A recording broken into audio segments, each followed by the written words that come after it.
दोस्तों, क्या आप जानते हैं कि भारत में व्यक्ति की औसतन आयु लगभग 68 वर्ष है। लेकिन दुनिया में कुछ ऐसी जगह भी है जहां के लोग 100 वर्ष से भी अधिक और खुशहाली से जीवन जीते हैं। दोस्तों, जापान का एक आइसलैंड है जिसका नाम ओकिनावा है। एक अध्ययन में पाया गया है कि वहाँ के अधिकतर लोग 100 वर्ष से अधिक जीते हैं और खुशहाल ज़िंदगी जीते हैं।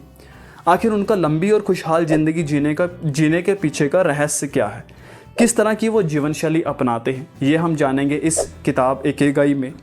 दोस्तों, ओकिनावा शहर के लोगों के लंबे जीवन के जीने के रहस्य के बारे में इस किताब में हम सब कुछ जान जाएंगे। तो शुरू करने से पहले मैं हूं बंटी धीमान और एक छोटी सी रिक्वेस्ट करना चाहूँगा हमेशा की तरह, इस वीडियो को भी अभी से लाइक कर दीजिए, क्योंकि आपको पता है इसमें मेहनत बहुत लगती है। मैं पूरी किताब को खुद पहले पढ़ता हूँ और उसका पूरा निचोड़ कुछ मिनट की वीडियो की समरी फॉर्म में आपके साथ शेयर कर देता हूँ। तो लाइक किए बिना तो मत जाना। तो शुरू करते हैं। सबसे पहले हम जानते हैं इकिगाई शब्द का अर्थ क्या है। इकिगाई एक जापानीज शब्द है जिसका अर्थ है उद्देश्य या कारण, अर्थात जीने का उद्देश्य। इकिगाई शब्द कहता है कि हमें अपने जीवन का अर्थ यानी उद्देश्य पता होना चाहिए। हमें पता होना चाहिए कि आखिर हम इस दुनिया में किस लिए आए हैं, मेरी भूमिका क्या रहने वाली है। एक बार जब आप अपनी इकिगाई को पहचान जाते हैं तब आपके लिए हर काम आसान हो जाता है। दोस्तों, ओकिनावा की संस्कृति में इकिगाई को जीवन के पुरुषार्थ के रूप में देखा जाता है। जिस प्रकार हमारी संस्कृति में 4 तरह के पुरुषार्थ हैं, धर्म, अर्थ, काम और मोक्ष, ठीक उसी प्रकार से ओकिनावा की संस्कृति जीवन के मूल मंत्र 4 बातों से समझाती है, जो कुछ इस प्रकार से हैं। सबसे पहले, फॉलो योर पैशन, जो करने की तुम में रुचि हो। दोस्तों, पैसे के पीछे मत भागो, काबिल बनो। पैसा एक बाय प्रोडक्ट है जो अपने आप आता है। इस किताब में अपनी इकिगाई ढूंढने का जो सबसे पहला स्टेप बताया गया है वो है अपने पैशन को पहचानना। एक बार जब आप अपने पैशन को पहचान जाते हैं तो फिर आपके लिए वो काम करना आसान हो जाता है और आप कभी भी अपने काम से थकते नहीं हैं। दोस्तों, अब कई लोगों के मन में ये सवाल भी आता है कि आखिर हम अपने पैशन को कैसे पहचानें। अपने पैशन को पहचानने का सबसे आसान तरीका ये है कि आपको ऐसे काम की खोज करनी है जिसे करने में आपको मज़ा आता हो, आप बिना थके हुए और बिना पैसे के भी वो काम कई घंटों तक कर सकें। साथ ही जब आप सुबह उठें तो आप काम को लेकर आपको आलस ना हो तथा काम को लेकर आपका जो मन है वो उत्साहित होना चाहिए। उदाहरण के तौर पर मान लीजिए, अगर आपको पढ़ाना और पढ़ना अच्छा लगता है तो आपको इसमें मज़ा आता है तो आप टीचिंग की फील्ड में अपना करियर बना सकते हैं। वहीं अगर आपको लोगों को मोटिवेट करना अच्छा लगता है तो आप एक मोटिवेशनल स्पीकर बन सकते हैं। समझ गए। नेक्स्ट है, जो करने में तुम कुशल हो, सक्षम हो। इसे मैं समझाता हूँ। दोस्तों, ये ज़रूरी तो है कि आपकी रुचि किस फील्ड में है, साथ ही ये भी बहुत आवश्यक है कि आपकी जिस फील्ड में या जिस सब्जेक्ट में रुचि है, इंटरेस्ट है, उसकी आपको नॉलेज कितनी है, अर्थात आप उसमें कितना सक्षम हैं, कितने एक्सपर्ट हैं। अगर आप अपने इंटरेस्ट के सब्जेक्ट में एक्सपर्ट हैं तो आप उस फील्ड को अपना प्रोफेशन बना सकते हैं। अगर आप अपने इंटरेस्ट के सब्जेक्ट में एक्सपर्ट हैं तो आप जीवन में आपको सफल होने से कोई भी नहीं रोक सकता। चाहे आप जो भी काम कर रहे हैं वो काम कितना भी छोटा हो या क्यों ना बड़ा हो, चाहे वो काम कोई भी हो। सवाल यहाँ पर ये आता है कि बहुत सारे लोग ऐसे हैं जिनकी किसी फील्ड में रुचि तो है लेकिन वो उस फील्ड में एक्सपर्ट नहीं है। तो उनको सलाह ये है कि अगर आप हैप्पी लाइफ जीना चाहते हैं तो आप अपने इंटरेस्ट के जो सब्जेक्ट में अपनी नॉलेज को बढ़ाएं, खुद पर इन्वेस्ट कीजिए, खुद पर निवेश करें और उस चीज़ को सीखिए जितना हो सके। नेक्स्ट है, जिसकी दुनिया को आवश्यकता है। दोस्तों, अपनी इकिगाई ढूंढने का तीसरा स्टेप ये है कि अगर कोई काम आपको पसंद है और उसमें आप एक्सपर्ट भी हैं लेकिन दुनिया को इस काम की या इसकी कोई ज़रूरत ही नहीं है तो आप इस काम को अपना प्रोफेशन नहीं बना सकते। जिस भी फील्ड के सब्जेक्ट को आप चुनो जिसमें आप दक्ष हो, एक्सपर्ट हो, आपको ये भी देखना है कि क्या जो काम मैं कर रहा हूँ उसकी वास्तव में दुनिया को ज़रूरत भी है या नहीं। नेक्स्ट है, जिससे तुम पैसे कमा सको, so you can earn money.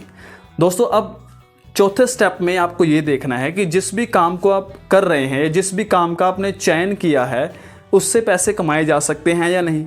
क्या लोग आपको अपने प्रोडक्ट या सर्विस के बदले में भुगतान करने के लिए तैयार हैं। अगर इसका जवाब हाँ है, उत्तर हाँ है, तो आप अपने उस काम को आगे बढ़ा सकते हैं। एक समय ऐसा आएगा जब आप देखोगे कि आप अपने काम को बहुत ही आनंद के साथ कर रहे हैं, जिसमें लोगों को फ़ायदा भी हो रहा है, तो आपको इनकम भी होती रहेगी, आपको इनकम भी हो रही है और आप हमेशा ऐसे खुश रहेंगे। ओके, अब हम जानते हैं अपने इकिगाई को कैसे पहचानें। दोस्तों, अगर आपको अपना पसंदीदा काम अर्थात अपनी इकिगाई को पहचानना है तो हमेशा इस बात का ध्यान रखें कि जो भी काम आप कर रहे हैं वो अपनी इंटरेस्ट के अनुसार, आपकी रुचि के अनुसार ही हो, और साथ में उस काम को करने से आप कभी भी बोर नहीं होते हो। इसके विपरीत अगर आप किसी दूसरे की देखा देखी में कोई दूसरा फील्ड चुन लेते हैं, कोई दूसरा सब्जेक्ट चुन लेते हैं, तो एक समय ऐसा आएगा कि आप अपने काम को लेकर थक जाएंगे, आपको मज़ा ही नहीं आएगा और हर दिन आपको ऐसा लगेगा कि आप अपने जीवन को जी नहीं रहे बल्कि बस काट रहे हैं। इसलिए लाइफ में हमेशा हैप्पी और स्वस्थ रहना चाहते हैं तो अपने पसंद के काम को ही अपना प्रोफेशन बनाएं, ताकि आप खुशी खुशी उस काम को कर सको और आपको बोरिंग भी महसूस ना हो। तो अब हम जानते हैं जापानीज़ लोगों की हैप्पी और हेल्दी लाइफ के रहस्य के बारे में। तो सबसे पहला वो रहस्य है कम खाना। दोस्तों, जापानीज़ लोगों के स्वस्थ, लंबी उम्र और हैप्पी रहने का जो पहला रहस्य है वो है हमेशा वो खाना कम खाते हैं, अर्थात अपनी भूख का 80% ही वो खाते हैं, जिससे उसके शरीर में भोजन को पचाने की दिक्कत भी नहीं आती। साथ ही वो ये भी ध्यान देते हैं या ध्यान में रखते हैं कि उन्हें क्या खाना है और कब खाना है। वो इस प्रकार से डाइट लेते हैं जिसमें एंटीऑक्सीडेंट अधिक मात्रा में हो। वो ऑयली और तले हुए खाने से बचते हैं। दूसरा रहस्य है स्ट्रेस से हमेशा दूर रहते हैं। दोस्तों, जापानीज़ लोगों का मानना है कि अगर आप हमेशा तनाव में रहते हैं तो अपनी उम्र को आप आधा कर लेंगे। देखा जाए तो आज के समय में इस भागदौड़ भरी दुनिया में हर किसी को कोई ना कोई तनाव जरूर है। किसी को जॉब की तलाश है, किसी को पढ़ाई को लेकर चिंता या तनाव है, तो किसी को परिवार को लेकर चिंता है। तनाव को कम करने के लिए जापानीज़ लोगों ने मोरिटा थेरेपी विकसित की है। ये एक प्रकार की मेडिटेशन है जिसे करने से आप हमेशा तनाव से दूर रहेंगे। इस मोरिटा थेरेपी में आपको करना ये होता है कि आपको किसी शांत जगह बैठकर अपनी आंखें बंद करके अपने विचारों को कंट्रोल करना है और पॉजिटिव सोचना है। तीसरा रहस्य है एक समय में एक काम करना। दोस्तों, जापानीज़ लोग हमेशा एक समय में एक ही काम को करना ज़्यादा पसंद करते हैं।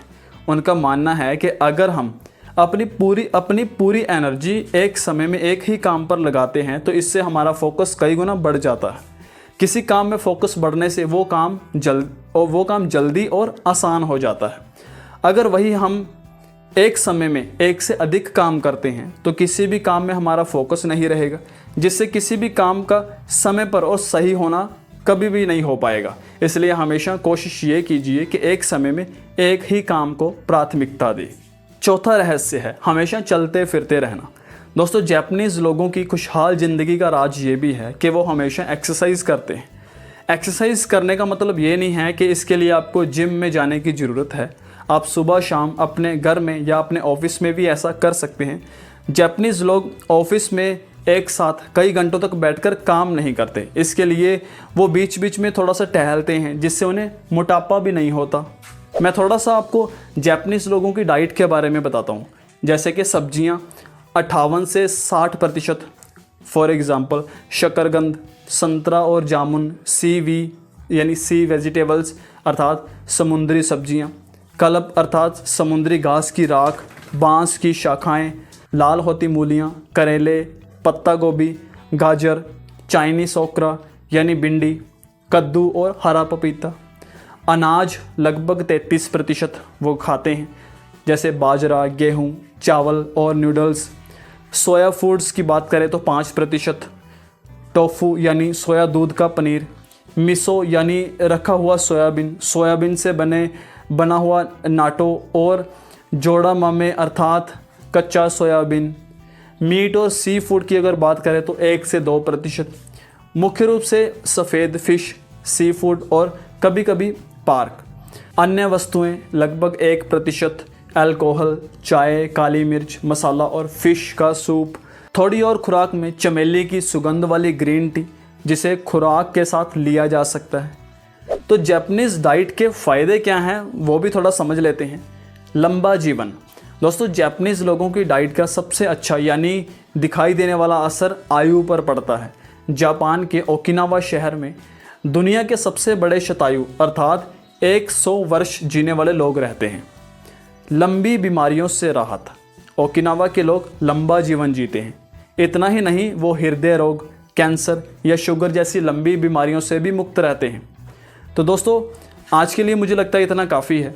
उम्मीद करता हूँ कि इस इकिगाई किताब की इस पूरी समरी आपको जापानीज़ लोगों की हैप्पी और हेल्दी लाइफ के बारे में काफ़ी कुछ जानने में काफ़ी मदद कर चुकी है। आई होप ये वीडियो आपके लिए काफ़ी हेल्पफुल होने वाली है, इसलिए इसे शेयर भी ज़रूर करना अपने फ्रेंड्स और फैमिली मेम्बर्स के साथ। लाइक किए बिना तो मत जाना, क्योंकि इससे मुझे मोटिवेशन मिलती है इसी तरह से काम करते रहने के लिए। कमेंट करके बताइए कोई सजेशन देना चाहते हैं या नेक्स्ट वीडियो किस बुक पर या किस टॉपिक पर देखना चाहते हैं। मुझे आपके कमेंट का इंतज़ार रहेगा। आप अगर इस वीडियो को YouTube पर देख रहे हो तो चैनल को सब्सक्राइब कर लीजिए, नोटिफिकेशन बेल प्रेस करके ऑल पर क्लिक कर लीजिए, इससे आने वाली वीडियोस का नोटिफिकेशन आपको मिल जाएगा। फेसबुक पर देख रहे हो तो पेज को फॉलो कर लीजिए। मैं जल्दी मिलता हूँ आपसे नेक्स्ट वीडियो में। Thanks for watching.